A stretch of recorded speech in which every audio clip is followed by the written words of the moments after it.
everyone, Connie Stewart with SimplySimpleStamping.com, and I am so excited to share with you my newest video in the series Flashcard 2.0. But we're not making cards today. We are making these adorable little treat holders. Check this out. It can hold a Ghirardelli Chocolate square. It can hold some Hershey Miniatures. This big one here holds the Dove Promises. I mean, these are just a really versatile little project. I was so excited, and I found the inspiration in the Stampin' Up! Catalog on page 121. I saw this little treat holder here, and when I went to look, I found out that Stampin' Up! Told me that they use the Floral Framelits frame set for making this, and I thought, okay, I got to figure this out. Well, I have figured it out, and who knew it could be done with flashcards? So let's get started with how to create these fabulous treat holders. I'm going to begin, as I always do, with my Flashcard 2.0 pieces. I'll be using Soft Sky and Very Vanilla. Now, if you've not seen the first video that explains Flashcard 2.0, you can find that over at YouTube. Just search Connie Stewart Flashcard 2.0. It's going to be the first video to pop up, and I'm going to share with you how we use these pieces typically to create a lot of different cards. We just layer them together. We do all kinds of punching and manipulating to create a lot of different cards, but again, we're gonna step outside that box today. All right, well, let's start first actually with the Soft Sky. We're gonna do a little stamping. I'm gonna bring in my Soft Sky ink pad, and I thought it would be really fun to bring in one of our Stampin' Around wheels. This one is called the Alhambra, I believe is how we pronounce that. And I'm just going to ink that up on the ink pad, and I'm going to share with you a really great tip to make sure you stamp straight with the wheels. I know that can be hard. I'm going to bring in just one of our clear mount stamp cases and just use that as a guide. And I like to find the seam of the wheel and make sure that that is off the cardstock. And check this out. Look at that. Well, I missed a little bit, but you guys will look past that, right? But yeah, it's a great way to make sure that your stamps are all lined up straight. I'm now going to take this piece of cardstock and my vanilla cardstock, and we're going to do some scoring. So let me give you those score lines real quick. On the Soft Sky, we're going to score this at 1 1/4, 1 3/4, 2 3/4. You're then going to rotate it around and do that again. 1 1/4, 1 3/4, and 2 3/4. On your vanilla piece, you're going to score that at 1 3/4, 2 3/4, and 3 3/4. All right, you got that? Lots of 3/4, I see. All right, well, here's what it looks like when they are all scored so that you can kind of see my score lines there. Very simple. Well, now we're ready to do some cutting. So I'm going to bring in my magnetic platform, and I will be using the third size up of the Floral Framelits. And I've got my folded cardstock, so I want my open end up. I'm going to put my Floral Framelit down, and I want a scallop directly in front of me and a scallop straight ahead. And check this out. We're going to set this in here. You can see the points there at my fold are touching the framelit.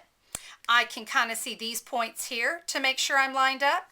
I can make sure I'm kind of lined up here, which makes things real easy. I'm going to put the cutting plate on top and run that through my Big Shot. Now, when you go to do the vanilla piece of cardstock, you're going to fold that in half, and oh, look at that. It did not fold perfectly in half. I'm very aware of that, and that is just fine.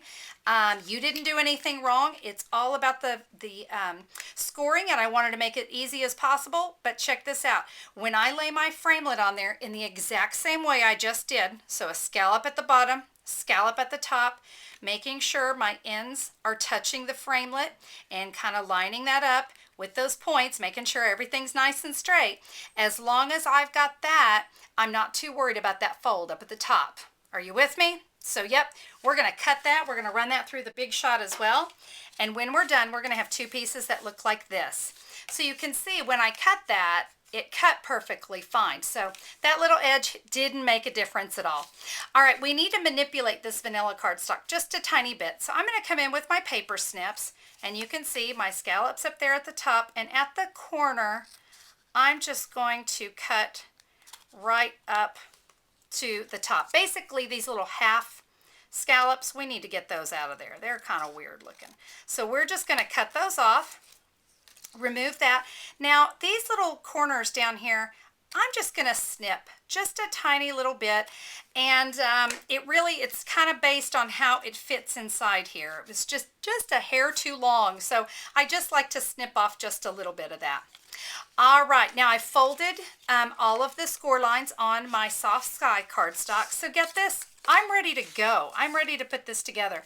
I love that my fold lines show me exactly where to put my snail adhesive, so I don't even have to think about it. Haha, we love that, right?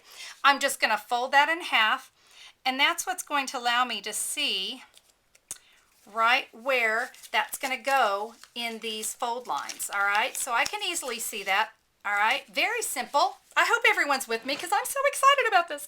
All right, I've got 2 Hershey Miniatures. One I have wrapped in designer paper. So let me do the other one for you. This is cut at 1.5 by 3 inches. And I just have some snail adhesive on here. And we're just simply going to wrap that. And it sure makes it look a whole lot prettier than just a plain old piece of chocolate. Kind of makes everybody a little happy, right? We're just going to bring those flaps in. I'm not going to adhere them because we do want people to be able to get that chocolate out. And sometimes it kind of just depends on how things go together. But these little pieces will kind of lock together. And wouldn't you know, when I'm doing it on video, it didn't want to lock, but I promise you it really does. But you know what? It's all right, because I'm going to come in with about 10 inches of our vanilla seam binding. And when I tie this on, it's going to hold that in place. So I'm really not too terribly worried if it's going to kind of lock closed. Like I said, sometimes I just think it depends on if you held your tongue just right, but don't let that scare you. It's really a very simple little project. So let me make a pretty little square knot here. If you guys remember my last video, and I taught you how to make those pretty little square knots, and we can just trim this down like so. And let me go ahead and bring in the finished product, and you can see I've added one of our simply pressed clay flowers that I inked up in our Soft Sky ink and then embossed it. I used a little bit of the scrap. You know, when you cut your flashcards down, you always have that scrap left over, and I created a little hello baby, and there is my Hershey Nuggets inside. What do you think? Is that just too cool or what? I was really, really excited about this project, and I hope that you'll give them a try. It was kind of funny because I did get challenged by a friend of mine named Julia. She said, have you ever thought about coming up with a treat container using those, using your flashcards? And so, well, challenge accepted, Julia, and here we go. So thanks so much for tuning into our video today. Now remember, everything that I used on today's project, you can find that at simplysimplestamping.com. Stampin' Up! Carries some of the best products out there on the market. I'm telling you what, if it were not so, I would not be here. I'm just saying. Everything for flashcards to go is also available at Simply Simple Stamping. So you can get all the cardstock all cut and ready where you can make cards or you can make treat holders. Well, that's our video today. I hope you guys enjoyed that one. Can't wait to stamp with you again. Have a terrific day, and we'll see you next time. Bye-bye.